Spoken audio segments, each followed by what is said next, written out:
આજની પેઢીમાં સનાતન ધર્મ માટે જાગૃતતા આવે તેવા પ્રયાસના ભાગરૂપે બિલીમોરાના 30 યુવાનો 1480 કિલોમીટરનું અંતર કાપી રામ મંદિર પ્રાણ પ્રતિષ્ઠા મહોત્સવમાં અયોધ્યામાં પહોંચનાર છે, જેઓનું ભરૂચમાં આગમન થયું હતું।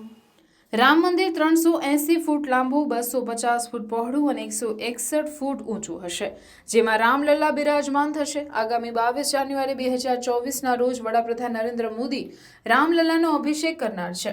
અયોધ્યામાં ભવ્ય રામ મંદિર નિર્માણનું કામ પૂરજોશમાં ચાલી રહ્યું છે। આવનારી 22 જાન્યુઆરી વર્ષોથી જેની રાહ જોવાઈ રહી હતી તે અયોધ્યામાં રામ મંદિરનું ઉદ્ઘાટન થવા જઈ રહ્યું છે।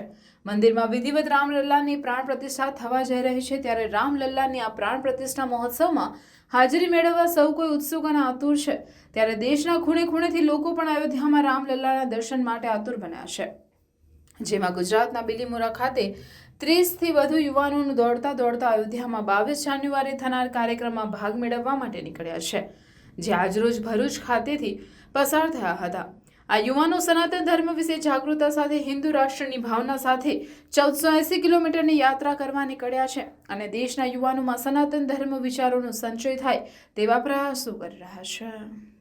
500 साल पुराना जो पहले मंदिर बन नहीं रहा था, अभी बन चुका है, तो हम रनिंग करके वहाँ 1430 किलोमीटर रनिंग करके हम वहाँ पहुँचेंगे। तो हमको गर्व होता है कि हम रनिंग करके जा रहे हैं। कोई पैदल जाता है, कोई साइकिलिंग करके जाता है, हम रनिंग करके जाएंगे। तो हमको ये गर्व है कि हम रनिंग करके जा रहे हैं।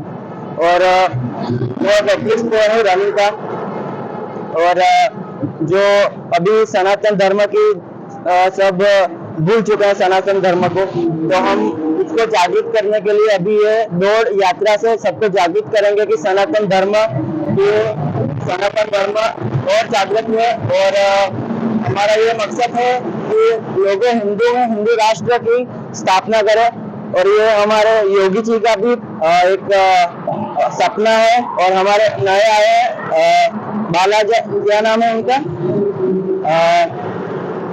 बागेश्वर धाम का जो अभी एक बाबा है, वो उनका भी एक बड़ा सा मकसद है कि हिंदू राष्ट्र बनाए। तो ये हमारा सपना है और हमारे ये मकसद है कि हम हिंदू राष्ट्र जल्दी से बना दे।